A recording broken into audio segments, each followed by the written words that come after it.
फंबाया बुंदों माने आंबो बे संसाराव थांनानै थानो लुबैयो।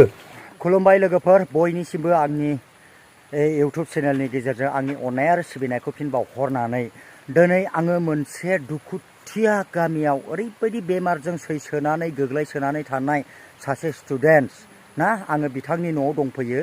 दा बेनो जादों जाहैबाय चिरां डिस्ट्रिक्ट कोइला मैला बाजारनि साखाथियाव थानाय नैबे मोनसे आलदां simolguri ना, simolguri गामियावहाय दंफैयो। दा बेवहाय आङो बिथांमोननिफ्राय मिथिनानै लागोन बे फंबाया माब्लानिफ्राय बेमारजों सैसोनानै थाया, थ' आङो बेखौ बिथांमोननिफ्रायनो मिथिनानै लागोन। बिथांनि न'आव ओरैबायदि दुखुथिया न'खर मोनसे, नै सिथ्लाफ्राबो ओरै अखाजों दै लोमजोबनानै दङ, नै सारिउफाले दै लोमजोबनानै दङ। दा बिथांनि न'आ नै बेनो, बिथांखौ मावरिया होननानै जोङो मिथिनो मोन्दों।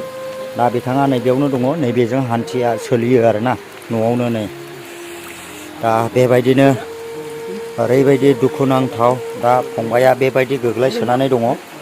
दा बिथाङा मोनसे स्कुलावहाय फरायो होननानै जोङो मिथिनो मोन्दों। जोङो गासैखौबो डिटेल्स जोङो बिथांमोननिफ्राय मिथिनानै लागोन। दा बेखौ बेबायदिनो बै साइकेलाव थिखोनाय जासिगोन, जोङो जास्ट भिडिअ लानो थाखाय नायनाय बेबायदि आरो। दा बिथांखौ साइकेलाव थिखोबाय, नै ओरैबायदि दुखुनांथाव, बास माने बेजोंसो सोलिनो हासै आरोना। दा बेवहाय बिदिनो दा ओरैजाय नै दं दुखुथिया। खुलुमबाय रायजोफोर, जे नैबे गथ'आ दिनै बिमा बिफाया गैला, थैजोब्बाय। आरो बे गथ'नि नामा sombaru मुसाहारि। बियो बिजनि आनन्द बाजार असम सर्ब शिक्षा अभियान मिसनाव फरायदोंमोन। बेयाव फरायनायाव क्लास 6 सिम मोनबायमोन। बे समावनो बिहा देहायाव बिस जाखांनानै बिनि आथिङा सोलिनो हायि जादों। बे सोलिनो हायियाव आं बहुद ट्रिटमेन्ट खालामदोंमोन, आं फोसाबदोंमोन। दिनैसिम माखासेखौ हाबाय, माखासेखौ बिनि आथिंखौ आं गेबें खालामनो हायासै। आरो बेहा गारायबो जादोंमोन फेन्दा जान्जियाव। दा बेखौ आं फोसाबनानै आंहो मोजां मोनबाय। नै दा बे गथ'नि, बे sombaru मुसाहारिखौ आं दिनै बहुद सिकित्सा खालामनानै आं मेंबोबाय। नै दा बेनो न' गंसे नांगौमोन। खुनुरोखोम बे न'आव थानाय खिनाय हासुनाय बेयावनो थानांगौ बियो। आरो बियो दा दाबो आलादा न' नांखायो गंसे। दा बेयाव बियो हारसिङैनो थायो।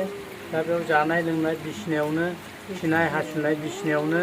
दिनै बिनि खिनाय हासुनाय फोसाबबाय थानांगौ, आरो थुखैबाय थानांगौ, फोसाबबाय थानांगौ। दिनै आं दा बे गथ'नि मुङै रायजोफोरनि मदद बा अनसुंथाइ आं लुबैदों। जे अननानै सोरबा आइ आफा बिदा फंबाया गरसे गरनै जा हायो बे गथ'नि sombaru मुसाहारिनि मुङाव एसे एनै अनसुंथाइ हरोब्ला आं जोबोद मोजां मोनगौमोन। दा बियो आदैनि मा जायो होनदों? आङो बिनि बिफाखौ आं बियादै जायोमोन, आरो बियो आंनि फिसौ जाबाय। दा बियो आंनियावनो थानानै बियो लेंग्रा लेंग्रि बेमारिब्लाबो आंनावनो दङ। दा बेहा बिमा बिफा बिबथैफोर गैला, थैजोब्बाय।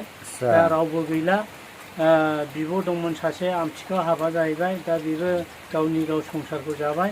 दा रावबो गैला, आंनावनो थानानै आं बेखौनो फिनानै दङ रायजोफोर। दा बिनि मुङैनो आरो बिनि लेंग्राखौ आं हाजासिम फोसाबनानै अजा डाक्टारनाव आं फोसाबबावनो लुबैदों। बेखायनो अनसुंथाइ लुबैदोंमोन रायजोफोर। आं बेखौनो बुंनानै दोनथ'बाय।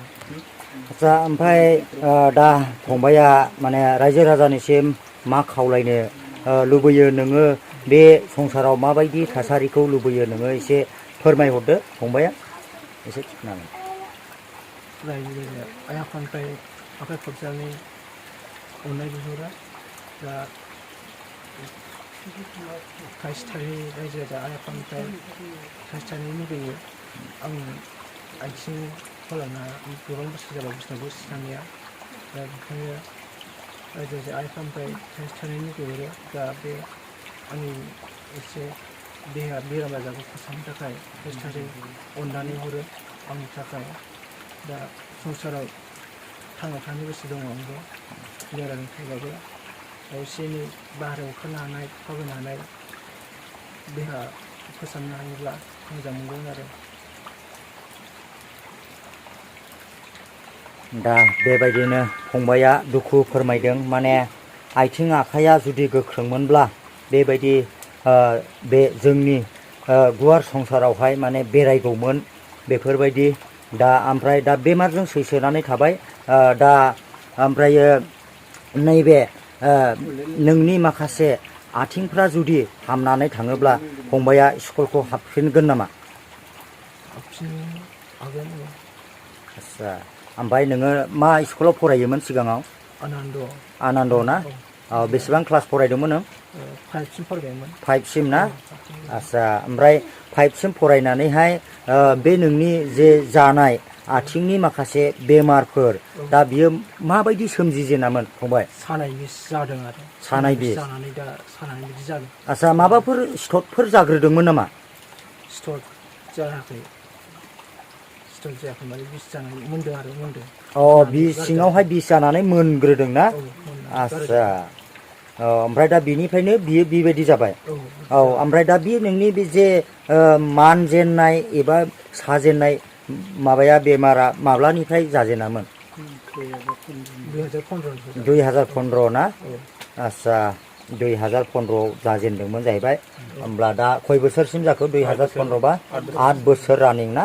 दा फंबाया ओरैबायदि दुखु नांथाव माने 8 बोसोरा माने बियो जानाय थिग गैयै थाबायनाय थिग गैयै बिसिनावनो खिनाय जानाय हासुनाय ओरैबायदि अबस्था खाराब जानानै दङ आरो दा रायजो राजानिसिम आङो बेखौनो खावलायो जाय रायजो राजाफोरा नायनानै ओरैनो थानाय नङा आङो बेखौहाय सानदों दा बयबो जेन जानाखि नोंथांमोना फंबायनिसिम जे गाव गावनि आखाइखौ जा हायो थाइसे थाइनै फोलावगोन होननानै आङो मिजिं थिनानै थाबाय। दा होननाय बाथ्राया माने बिथाङा गोथौयै बेबायदि गावनि दुखुखौ फोरमायदों। नोंगौ जों बयबो बिमा बिफाया जेब्लानाखि जोनोम होयो अब्लानो जोङो संसाराव थांनानै थानो लुबैनाय मोन्थायखौ जोङो बयबो लुबैयो। दा बेनिखायनो आङो रायजो राजानिसिम बेखौनो खावलायहरो जे फंबायनि थाखाय जानाखि थाइसे थाइनै नोंथांमोना आखाइ फोलावो जोङो बेयावनो गोजोननाय दङ। खुलुमबाय। बे साइकेला ओरैबायदि बे बेमारिखौ नुनानै जोंनि अंगनाबादि पार्बतीपुर सिमलगुरि गामिनि अंगनाबादि स्कुलनि मिस्ट्रेस बे बिथांमोना लेंग्रा लेंग्रि खाना खानि नायगिदिंबायनायाव जोंनिखौ नुनायलाय बे साइकेलखौ लिरना हरदोंमोन। ओमफ्राय बे साइकेलजों एसे नारनानै बेरायनो हाथों होननानै बेखौ लिरनानै हरनायखाय अंगनाबादिनि मिस्ट्रेसा बेखौ लिरनानै लांदों। ओमफ्राय बियो आंनो सेंसना जाबाय होननानै आंखौ थिनहरदों सिडलियाव। आं सिडलि अफिसनिफ्राय बे साइकेलखौ लायनानै आं दा बिदिनो बेबहार खालामो। आं दा मोजां मोनदों आं बे साइकेलखौ मोननायनि थाखाय। आरो बेरायग्रा सालायग्रा दंबावोमोन आं बेखौ मोननो हायासै। जुदि मोनोब्ला सालायग्रा दङब्ला बे गथ'आ एसे एनै हाथायफ्राव गाव जानो आन्था एसे गिदिंबायना फैफिननो हायोमोन। आं बे सालायग्रा साब्लानो खारग्राखौ मोनोब्ला आं मोजां मोनगौमोन होननानै आं हास्थायबावदों रायजोफोर। समबारु मोसाहारिनि जायनाखि बिबै आबैया दा मा फोरमायगोन जेन'बा नोंनि बिसौआ ओरैबायदि दुखुनांथाव खैफोदाव गोलैनानै दङ रायजो राजानिसिम मा खावलायगोन?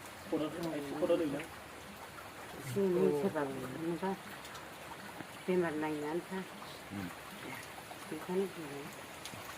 दा बे बियादैआथ' जोंना 8 बोसोरानो जाबाय नालाय बेमार जानानै दा जोंहा फोसाबनो थाखाय थाखा फैसा गैयिलाय जों डाक्टर गिदिरनाव लांनो हायाखै आरो दा अननानै रायजो राजाफ्रा एसे एनै थाइसे थाइनै हेफाजाब होयोबा मोजां जागौमोन आरो दा बियादैखौ डाक्टरनाव लांनो थाखाय बेनो जाबाय आरो बे बेमारनि न'खरावहाय जोङो फैदोंमोन आरो लोगोसे नै फंबायबो दङ खाथियावनो दा बिथांमोनानो आंखौ इनभाइट खालामनाय जादों।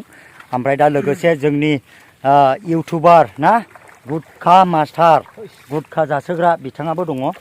दा दा लोगोफोर आङो भिडिअखौ असेयावनो दोनथ'नाय जासिगोन उननि भिडिअआव थाबैनो लोगो मोनफिनगोन थेंक इउ फर वाचिं लाभ इउ अल बाय बाय